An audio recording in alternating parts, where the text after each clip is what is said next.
বঙ্গবন্ধু কন্যা জননেত্রী শেখ হাসিনা আগামী 5 আগস্ট দিল্লিতে ফরেন করেসপন্ডেন্স ক্লাব নামে একটা সাংবাদিকদের প্রোগ্রামে লাইভ আসবেন।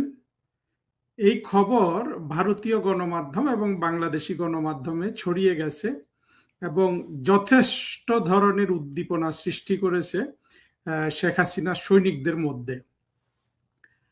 সাথে সাথে একই খবর কিন্তু এই যে 2024-এর জঙ্গি উত্থান যারা ঘটিয়েছিল তাদের বুকের কাঁপন কিন্তু বাড়িয়ে দিয়ে গেছে। শেখ হাসিনার এই লাইভ প্রোগ্রামটি করার একেবারে টাইমিংটা আমার অত্যন্ত পছন্দ হয়েছে যে 5 আগস্ট কিন্তু 2024-এর জঙ্গি উত্থানের দ্বিতীয় 2 বছর পুরা হয় এবং এই 2 বছরে কিন্তু সারা পৃথিবী জেনে গেছে যে শেখ হাসিনা কি এবং শেখ হাসিনাকে যারা এই বাংলাদেশে শেখ হাসিনার গভর্নমেন্টকে ক্ষমতা থেকে সরে যেতে বাধ্য করেছিল তারা কারা। এটার সবচেয়ে একটা বড় প্রতিফলন আমরা দেখতে পাই অতি সম্প্রতি মার্কিন যুক্তরাষ্ট্রের প্রেসিডেন্ট ডোনাল্ড ট্রাম্পের স্পেশাল এনভয় সার্জিও গরের বাংলাদেশ সফরের পর। সেই সফরে আপনারা সবাই দেখেছেন যে 2024 সালে যাদের সাথে মার্কিন যুক্তরাষ্ট্র কোয়ালিশন করেছিল শেখ হাসিনা সরকারের বিরুদ্ধে ষড়যন্ত্রমূলকভাবে অত্যন্ত অন্যায্যমূলকভাবে একটা জঙ্গি উত্থান ঘটিয়ে সেই জামাত এনসিপি কিন্তু সার্জিও গরের দেখা পাননি। উপরন্তু সার্জিও গরের সাথে বৈঠক করেছে কারা? বাংলাদেশে নিযুক্ত ভারতের হাই কমিশনার দীনেশ ত্রিবেদী এবং আওয়ামী লীগের নেতা সাবের হোসেন চৌধুরী এবং আরো যারা সংশ্লিষ্ট আছেন। বিএনপিও কিন্তু দল হিসাবে কিন্তু এই জায়গায় কোনো বৈঠক করতে পারেনি সার্জিও গরের সাথে। আর পররাষ্ট্রমন্ত্রী খলিল সাহেব একেবারে তার সাথে একটা মিটিং করে অত্যন্ত দিশেহারা ভাব, আমরা সেটা দেখেছি। তারপরে আমরা আরেকটা দেখলাম যে তারেক রহমানের সাহেবের সাথে একটা সংক্ষিপ্ত বৈঠক হলো। আর সবচেয়ে লম্বা বৈঠকটি হয়েছে এই সার্জিও গর সাহেবের সাথে, দীনেশ ত্রিবেদীর সাথে। এইখানেও কিন্তু আমরা ব্যাপক চাঞ্চল্য অস্থিরতা লক্ষ্য করেছি। আমরা দেখেছি যে আত্মঘাতী জঙ্গিগুলোর মধ্যে নাসির উদ্দিন পাটোয়ারি নামে যেটা আছে এটা আরো বেশি বেসামাল কথাবার্তা বলছে এবং আমি দুই একটা টক শোতে এমনকি ইউনুসের যে ডাস্টবিন ছিল ডাস্টবিনকেও দেখলাম অত্যন্ত অস্থিরভাবে সেই সন্ত্রাসীর মতো কথাবার্তা বলছে। অন্যদিকে মার্কিন যুক্তরাষ্ট্র যেই উদ্দেশ্যে এই জঙ্গিদের সাথে মিলিত হয়েছিল সেটা মার্কিন যুক্তরাষ্ট্র ইতিমধ্যে বুঝে গেছে যে আসলে পূরণ হওয়ার কোনো সুযোগ নেই। তারা ওই যে বাণিজ্য চুক্তি করে আমরা মার্কিনীদের থেকে $8 বিলিয়ন আমরা পণ্য রপ্তানি করতাম, তারা এটা 8 বিলিয়ন আমাদের কাছে রপ্তানি করবে, এইভাবে একটা সমান সমান ব্যবস্থা পেয়েছে। কিন্তু এটা আসলে একজন সুপার পাওয়ারের জন্য এটা সারা পৃথিবীর সামনে একটা ন্যাক্কারজনক, অত্যন্ত একতরফা একটা দরিদ্র বাংলাদেশের সাথে যদি তার সমান সমান বাণিজ্য করতে হয়, এটা তো আসলে মার্কিন যুক্তরাষ্ট্রের শোভা পায় না। ফলে মার্কিন যুক্তরাষ্ট্র এখানে কিন্তু নৈতিকভাবে পরাজিত হয়েছে। ঠিক এই প্রেক্ষাপটে এবং বঙ্গবন্ধু কন্যা শেখ হাসিনাকে গালি দেওয়ার জন্য যারা যারা প্রস্তুত ছিলেন তাদের সব গালি কিন্তু শেষ হয়ে গেছে। বাংলাদেশের সেই পাকিস্তানি সেকুলার, তারপরে জঙ্গি, স্বাধীনতা বিরোধী বিএনপি, এই 2 বছর শেখ হাসিনাকে যার যত গালি দেয়ার, সেই দিল্লি দাসী থেকে শুরু করে যা যা বলার, ওদের সব গালি কিন্তু ফুরিয়ে গেছে। আর অন্যদিকে দেখা গেছে যে বাংলাদেশের সাধারণ মানুষ শেখ হাসিনার জন্য প্রায় জীবন দিতে প্রস্তুত এবং শেখ হাসিনার জন্য তারা নীরবে অশ্রু ফেলছে। তারা জানে যে, তারা বুঝে গেছে যে বাংলাদেশে এই শেখ হাসিনা একমাত্র তাদের জন্য দরদ অনুভব করা একজন নেতা, যিনি তাদের জীবন মানের উন্নতি করেছিলেন, যিনি তাদের বাড়ি দিয়েছিলেন, যিনি তাদের একটা ভালো জীবন যাপনের ব্যবস্থা করে দিয়েছিলেন এবং অবশিষ্ট যারা সেই সুযোগ পায় নাই তাদেরকে তিনি টেনে আনছিলেন এবং তিনি অর্থনীতির উন্নতি করেছিলেন, যে অর্থনীতিটাকে ইউনুস ধ্বংস করে দিয়ে গেছে তারেক রহমান, যেটা কোনোভাবেই মেরামত করতে পারছে না। এই পরিপ্রেক্ষিতে আগামী 5 আগস্ট জননেত্রী শেখ হাসিনার যে লাইভ প্রোগ্রাম ঘোষিত হয়েছে, এইটা আসলে আমাদের মতো কোটি কোটি শেখ হাসিনার সৈনিকদের কিন্তু অনুপ্রাণিত করেছে। ইতিমধ্যে আরেকটা ব্যানারে আমরা দেখেছি যে এই লাইভে সজীব ওয়াজেদ জয়, মহিবুল হাসান চৌধুরী নওফেল, সাকিব আল হাসান, আমিনুল ইসলাম পলাশ সহ আরো কয়েকজন তারা এখানে বক্তৃতা করবেন এবং জননেত্রী শেখ হাসিনা বক্তৃতা করবেন। আমরা সবাই গভীর আগ্রহে অপেক্ষা করছি। আসলে আমাদের জন্য এটা অত্যন্ত একটা আবেগের মুহূর্ত হবে এবং সেখান থেকে আমরা কিন্তু অনুভব করতে পারি যে জননেত্রী শেখ হাসিনা যেদিন বাংলাদেশে পা ফেলবেন সেই দিন কি অবস্থা হবে। এরকম একটা ঘোষণাতে আজকে আমি যা দেখতে পাচ্ছি, এবং বাংলাদেশের একটা পত্রিকা BDNews24.com বোধহয়, সেখানে এটা এই এই জিনিসটা তাদের ফেসবুকে আপলোড করার সাথে সাথে 1 ঘন্টার মধ্যে 10,000-এর বেশি রিয়াকশন পড়েছে, লক্ষ লক্ষ ভিউ হচ্ছে। অন্যদিকে জামাত, শিবির এবং এনসিপির যে যে জঙ্গিগুলো আছে তাদের কিন্তু এখন অত্যন্ত আপনার একেবারে ম্রিয়মান একটা দশা চলছে। এমনকি আপনারা দেখবেন যে 21-এর জঙ্গি উত্থানে যাদের ভিডিও হাজার হাজার ভিউ হতো, সেই কি বলে এই যে আমেরিকাতে চাকরি দেয়া একটা গোলাম গোলাম মুর্তজা, কিংবা তৃতীয় মাত্রার জিল্লুরের, আমি তৃতীয় মাত্রার কথা বলছি না, এদের প্রাইভেট ভিডিওগুলা আপনারা দেখবেন যে এগুলার কিন্তু এখন আর কোনো সেই রকম ভিউ নাই। হ্যাঁ, পিনাকি আর ইলিয়াসের ভিডিওতে এখনো ভিউ আছে, কিন্তু পিনাকি ইলিয়াস এরা তো এমন একটা পক্ষ নিয়ে নিছে আসলে, এত বড় অপরাধের সাথে ওরা যুক্ত হয়ে গেছে যে এগুলো আর কখনো জনসমক্ষে আসতে পারবে না। ওদেরকে এই পিনাকি ইলিয়াস অর্থাৎ বাংলাদেশের অর্ধেক মানুষের সাথে এমন অপরাধ করে ফেলছে যে ওরা কোনোদিন আর মানে এই আন্ডারগ্রাউন্ড লাইফ ছাড়া পাবলিক লাইফ কিন্তু আর লিভ করতে পারবে না।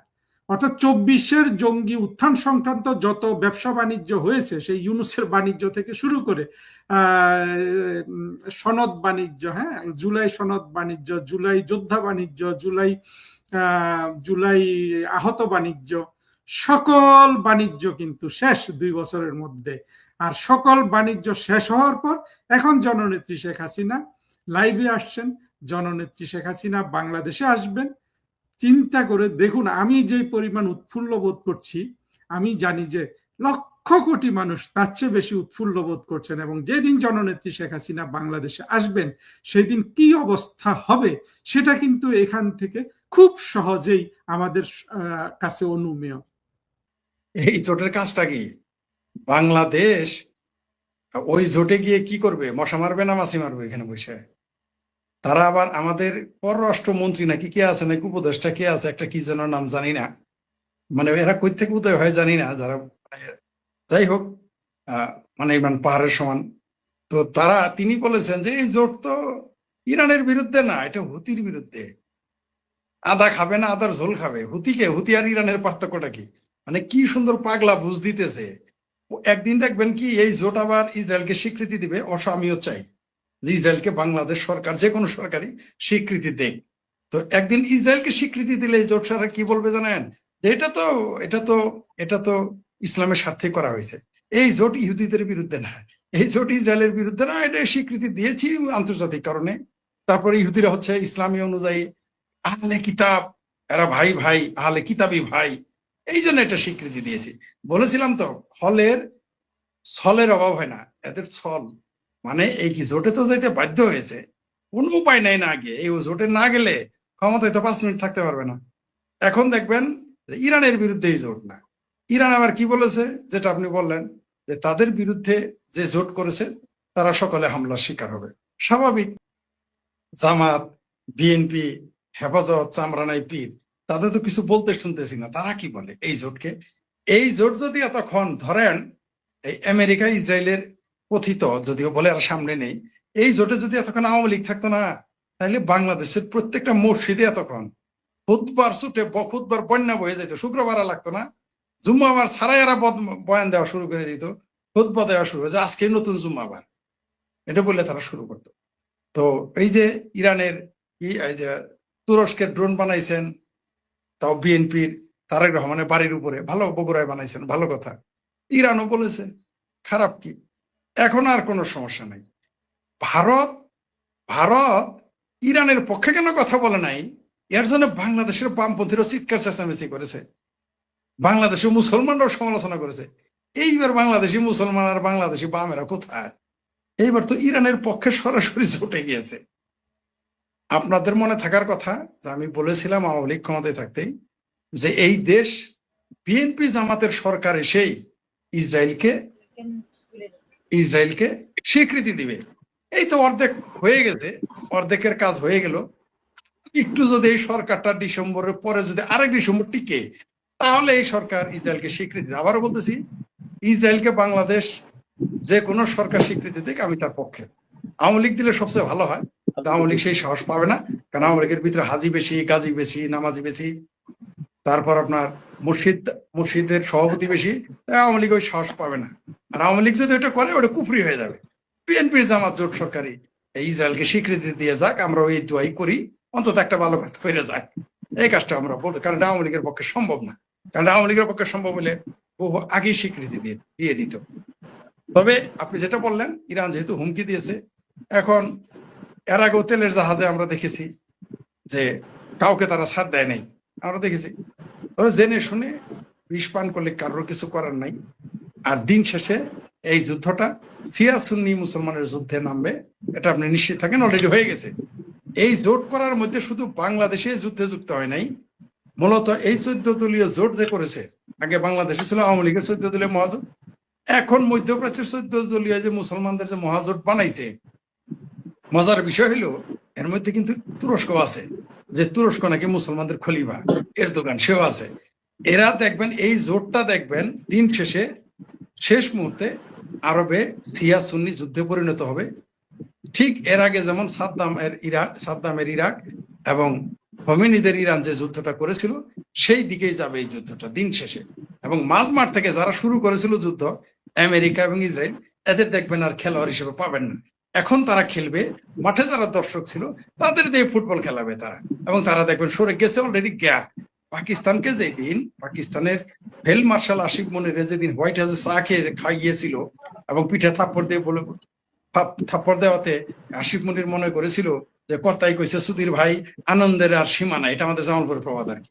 মহা খুশি। তখন আমরা বুঝেছিলাম একেতে কোনো না কোনো কাজ করাবে, অলরেডি শুরু করে দিয়েছে।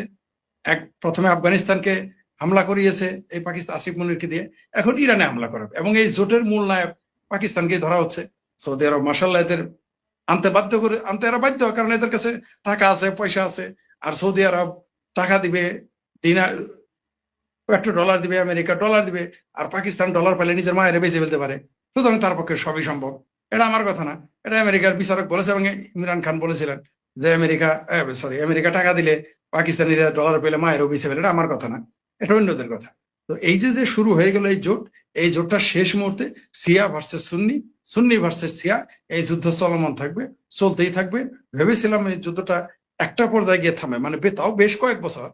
পাকিস্তান যতই লীলা খেলা আমাদের দেখিয়েছে, আমরা জানতাম যে এই যুদ্ধ থামবার নয়। আমাদের ক্ষুদ্র মাথায় ধরেছিল যে এই যুদ্ধ চলমান, এই যুদ্ধ পারবে, লম্বা হবে। এখন দেখি যতটুকু ভেবেছিলাম লম্বা 5-7 বছর বা 8-10 বছর, আমার মনে হচ্ছে এই যুদ্ধটা আরো বেশি দীর্ঘ হবে, এত কোনো সন্দেহ নাই। সেই কারণে ইরানকে, ওই যে আমার রফিকুল ইসলাম ভুইয়া সাহেব ইরানের পক্ষে ছিল, আপনারা এখন বুঝছেন তো ইরানটা কেন একবারে তাবা করে দেন, ধ্বংস করে দেন। কারণ ইরানকে যদি একবারেই ধ্বংস করে দিত, তাহলে তো জোট করতে পারতো না। কারণ এই জোট দিয়ে আর এক কাজ করাবে এরা। ওই যে জামালপুরের গল্প শুনছেন তো, যে রুটি মাগির ভাইল রান্ধে মুরগি কয় ডাইল, এদের এই জোট করাইছে এক কামে, করাবে আরেক কাজ। নিশ্চিত থাকেন এই জোট শেষ মুহূর্তে শিয়া ভার্সেস সুন্নি যুদ্ধ হবে। এবং আকল না থাকলে যা হয়, এদের দ্রুত ম্যানেজ করা যায় এবং ম্যানেজ হয়। একদিকে আকল নাই, আরেকদিকে টাকা নাই। তো এদের নয় বাংলাদেশ পাকিস্তানের টাকা নাই, তুরস্কের টাকা নাই, কিন্তু মিডল ইস্টের তো টাকা আছে। তো তারা কেন এইভাবে কি করে আমরা জানি না। তো দেখতে থাকেন, আকল না থাকলে যা হয় মধ্যপ্রাচ্যে তাই ঘটবে। এবং এর প্রতিক্রিয়া সারা পৃথিবী জুড়ে করবে। অলরেডি আজকে শুনেছেন যে 12,500 প্রবাসীকে বের করে দিচ্ছে, গ্রেপ্তার করে ফেলছে অলরেডি সৌদি আরব। এইভাবে ধীরে ধীরে মিডল ইস্ট থেকে যেগুলো উদীয়মান দেশ, অর্থনৈতিকভাবে দুর্বল ছিল, এগুলো আস্তে আস্তে আরো নিস্তেজ হয়ে যাবে। এই গেমটা খেলেছে ওই যে আমাদের সবাই এই গল্পটা জানেন, যে ছোটবেলায় আমরা শুনেছি মুরব্বীরা বলে, যে কারোর সাথে কোনো ঝামেলা করতে চাইলে কারো বাড়ির টিনের বেড়া বা বেড়া মানে ওয়াল, সেখানে গিয়ে একটু মধু ছিটাই আসবি। মধু ছিটানোর পর সেখানে পিঁপড়া যাবে, পিঁপড়ার পরে সেখানে মুরগি যাবে, মুরগি যাওয়ার পরে সেখানে আরো কিছু যাবে, তারপরে সেই মুরগি মারবে, ভেড়া মারবে, পাড়া মারবে, তারপরে মানুষে মারামারি করবে। মধ্যপ্রাচ্যে ওই কাজটা মার্শাল্লাহ করে ফেলেছে দুইটি দেশ। এখন দেখবেন আস্তে আস্তে কি কি ঘটে। এবং জি ধন্যবাদ, যে অত বেশি ভালো নেই, চেষ্টা করতেছি ভালো থাকার। বাংলাদেশে ইরানি হামলার লক্ষ্যবস্তু হবে কিনা, অলরেডি লক্ষ্যবস্তু হয়ে গেছে। কারণ ইরান বুঝে ফেলেছে যে বাংলাদেশ পাকিস্তান যত কথাই বলুক, দিন শেষে এরা সৌদি আরবের পক্ষে থাকবে। মুসলমানেরা এখন, বাংলাদেশ এখন ইসরায়েলি আমেরিকান প্রোডাক্টে পরিণত, প্রোডাক্ট হলে তাও তো একটা ইজ্জত থাকলো, তাদের গোলামে বা গোলামে পরিণত হয়েছে। উপরে ফিটফাট, এর ভিতরে সদরঘাট হয়ে গেছে। আপনি দেখতে পারবেন দিন শেষে এই যুদ্ধটা, এরা ইসরায়েলকে তো স্বীকৃতি দেবেই, আবার আব্বাও ডাকবে ইসরায়েলিদের। ইসরায়েলকে তো স্বীকৃতি দেবেই, আবার আমেরিকাকে আব্বা ডাকবে।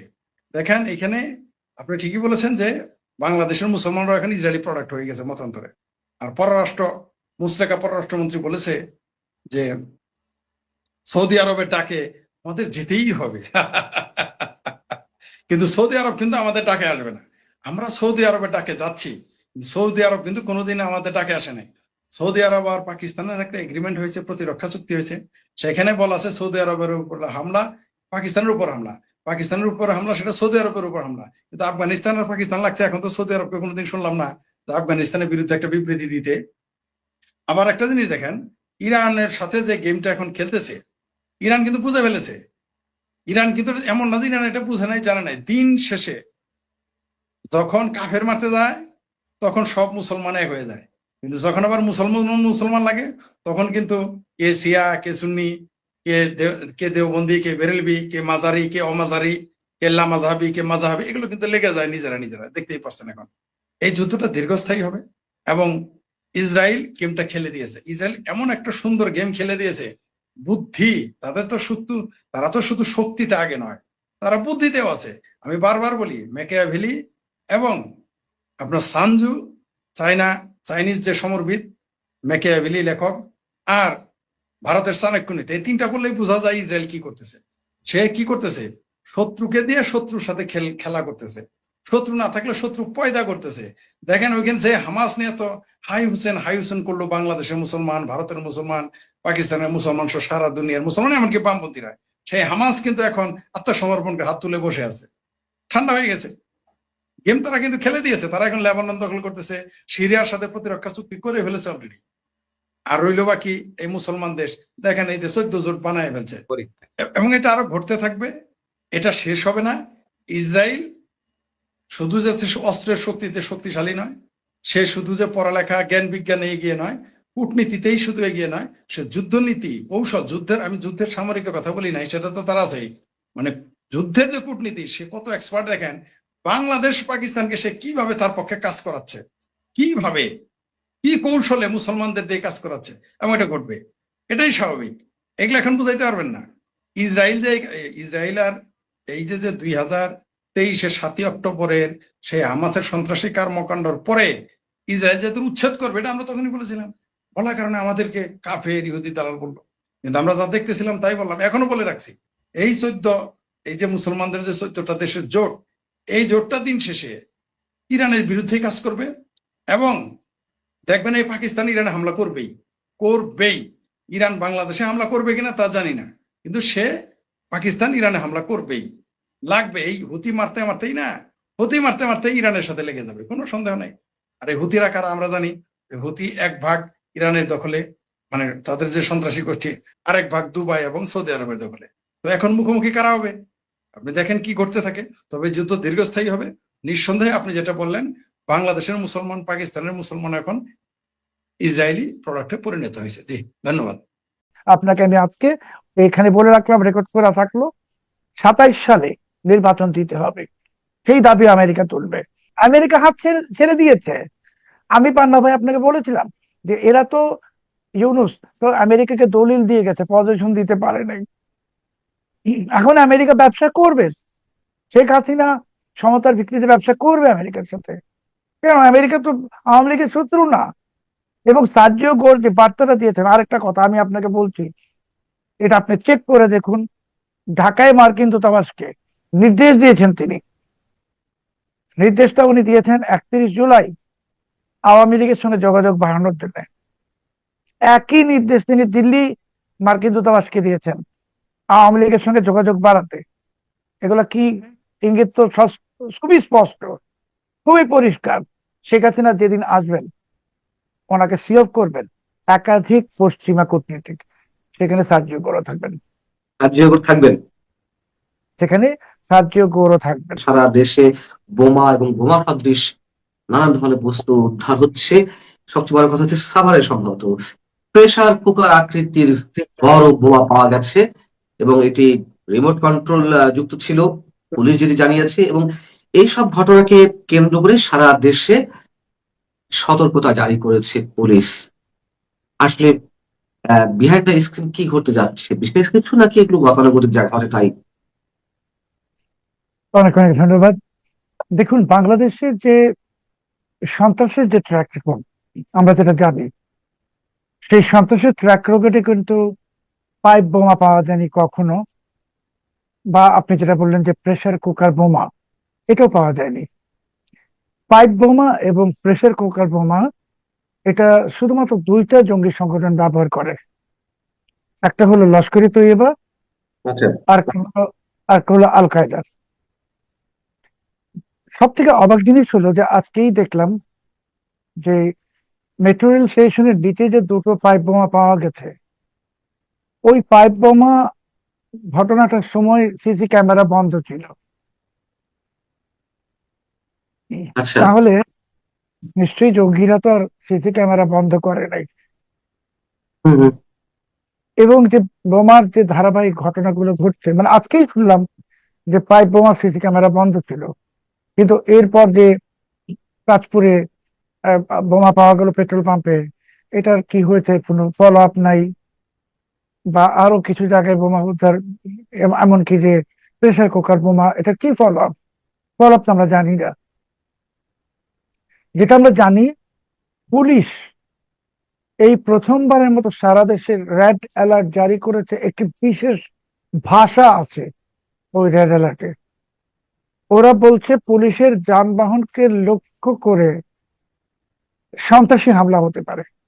পুলিশের যানবাহনকে, আগে বলা হতো জনগণের জানমাল ইত্যাদি, এখন রেড অ্যালার্ট পুলিশের যানবাহন। তো পুলিশের যানবাহন তো হামলা আমরা 2024 সালে দেখেছি। আর সাম্প্রতিক সময় পুলিশের যানবাহন কোনো সন্ত্রাসী হামলার শিকার হয়নি, বা এই বোমাগুলো কোনোটাই তো আর রাজারবাগ পুলিশ লাইনেও পাওয়া যায়নি বা কোনো থানাতেও পাওয়া যায়নি। তাহলে পুলিশের কেন মনে হলো যে সারা দেশে রেড অ্যালার্ট দিল, বলছে যে পুলিশের যানবাহনকে লক্ষ্য করে সন্ত্রাসী হামলা হতে পারে? এবং এটা পুলিশ তখনই বলল যার ঠিক 48 ঘন্টা আগে মিস্টার সার্জিও গোরের সফরের সময় 30 জুলাই মার্কিন যুক্তরাষ্ট্র যে ট্রাভেল অ্যাডভাইজারিতে আমাদের যে 3 নম্বর ছিল সেটাকে র্যাঙ্ক লোয়ার করেছে, নামিয়ে দিয়েছে 2 নম্বরে। তো সার্জিও গোর আসলেন,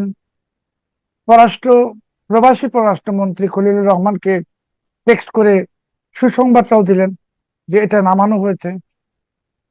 31 জুলাই কি হলো আমরা তো জানি না। 30 জুলাই রাতেও কি হলো আমরা জানি না, অফিসিয়ালি গণমাধ্যমে নাই। আমরা দেখছি এখানে সেখানে ঠিকই সব মিটিং হয়েছে কাদের সাথে। কিন্তু তারপরেই পুলিশের মনে হলো যে এখন সারা বাংলাদেশে রেড অ্যালার্ট জারি করতে হবে, পুলিশের যানবাহনে সন্ত্রাসী হামলা হবে। তা এটার কারণে তো মার্কিন যুক্তরাষ্ট্র এবং পশ্চিমা বিশ্ব সবাই একটা ভুল বার্তা পাবে। সেটা ভুল বার্তা বলবো না আমি, একটি শঙ্কিত হওয়ার মতো বার্তা। তারা আবার এই ট্রাভেল অ্যাডভাইজারকে 5 নম্বরে 6 নম্বরে নিয়ে যেতে পারে।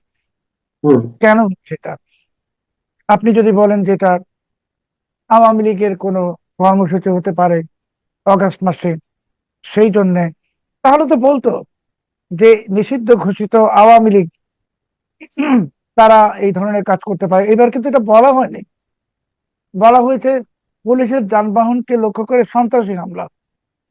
তাহলে পুলিশও জানে, রাষ্ট্রযন্ত্রও জানে যে আওয়ামী লীগ কিছু করবে না। 23 জুন আওয়ামী লীগের প্রতিষ্ঠা বার্ষিকী উপলক্ষে 2-3 দিন আগে কিন্তু পুলিশ বলেছিল, মানে ওই আওয়ামী লীগের প্রতিষ্ঠা বার্ষিকী উপলক্ষে, যা নিষিদ্ধ ঘোষিত সংগঠনের পক্ষ থেকে পুলিশের উপর আক্রমণ হতে পারে। জি, ওইটা আমি বললাম যে আগের বার তো সবসময় বলেছে নিষিদ্ধ ঘোষিত সংগঠন, এবার বলা হচ্ছে হ্যাঁ, সন্ত্রাসী হামলা, এবার আর আচ্ছা। নিষিদ্ধ ঘোষিত সংগঠনের নাম নাই। তার মানে পুলিশের কাছে ক্রেডিবল রিপোর্ট আছে যে বাংলাদেশে সন্ত্রাসী হামলা হবে। কিভাবে ক্রেডিবল রিপোর্ট আছে? পুলিশ তো দেখছে বোমা উদ্ধার হচ্ছে, সিসি ক্যামেরা বন্ধ থাকছে, এবং বোমা তো আপনি এটাও তো জানেন যে স্বরাষ্ট্রমন্ত্রী মহোদয় তো বলেছেন যে দেশে কোনো জঙ্গি নাই, বলেছেন না? বলেছেন তো। তাহলে জঙ্গি যদি না থাকলো, কোনো কিছুই নাই, তাহলে আপনারা রেড অ্যালার্ট কেন দিলেন? তার এটা মানে আপনারা এটা তো জঙ্গি না হতে পারে, সন্ত্রাসী হতে পারে প্রশাসনের ভাষায়। জঙ্গি বলেন আর সন্ত্রাসী বলেন, সন্ত্রাসী মানেই জঙ্গি, জঙ্গি মানেই সন্ত্রাসী, মিলিটেন্ট আর টেরোরিস্ট। কিন্তু আপনারা তো জাতির কাছে কিছু লুকাচ্ছেন। কি লুকাচ্ছেন? আমাদেরকে বলেন, আমরাও জানি। তাহলে আপনারা বলেন যে ওই পাইপ বোমাগুলো লস্করি তৈয়বার ছিল। আপনারা বলেন যে ওই প্রেসার কুকার বোমাটা লস্করি তৈয়বার ছিল বা আল কায়দার ছিল। একজনই তো ছিল। এটা তো আর বাংলাদেশি কোন সন্ত্রাসী গোষ্ঠীর কাজ না। বাংলাদেশি সন্ত্রাসী গোষ্ঠী সাধারণত ক্রুড বোমা বানায়, মানে যেটাকে বলা হয় ককটেল ইত্যাদি। কিন্তু এই ধরনের আধুনিক বোমা বানানোর প্রযুক্তি আমাদের আহ, জঙ্গি গোষ্ঠীর কাছেও নাই। এটা একেবারেই লস্করে তৈয়বার প্যাটার্ন। এখন লস্করে তৈয়বা কি? লস্করে তৈয়বা হলো পাকিস্তানি আইএসআই মদতপুষ্ট একটি জঙ্গি সংগঠন, যারা ভারতে হামলা চালায়, মুম্বাইতে হামলা চালিয়েছে। আপনি জানেন যে হোটেলে যে হামলা হয়েছিল লস্করে তৈয়বা। তাহলে এখন আপনারা আমাদেরকে আসলে কোন জায়গায় নিয়ে গেছেন? ইউনুস জমানাতে 18 মাসে যে সবকিছু খুলে দেওয়া হয়েছিল, পাসপোর্ট সরি ভিসা খুলে দেওয়া হয়েছিল, পাকিস্তান থেকে কিছু আসলে পরীক্ষা করা হবে না, এই সময় কি ঢুকে গেছে আমাদেরকে বলেন। আমরা জানতে চাই। কারণ আমরা তো জাতি হিসাবে, পুলিশ যদি আক্রান্ত হয়, পুলিশের যানবাহন আশেপাশে তো আমাদের লোকজন আক্রান্ত হতে পারে, আমরা তো পুলিশের সঙ্গে বসবাস করি, পুলিশরাও তো আমাদের সঙ্গেই বসবাস করে। তাহলে কেন বলছেন না? কিছু একটা আপনারা লুকাচ্ছেন। সেই লুকানোটা কি? আর না হয় আমি ধরে নিব যে সার্জিও গোরের যে সফর হলো, সেটাতে আপনাদের যে প্রত্যাশা ছিল, সেই প্রত্যাশাটা পূরণ হয় নাই। সার্জিও গোর এসে এমন কিছু অপ্রীতিকর, এমনকি কালকে হুমায়ুন কবির যিনি উপদেষ্টা, তিনি কিন্তু পররাষ্ট্র বলেছেন, জি, তিনি বলেছেন সার্জিও গোর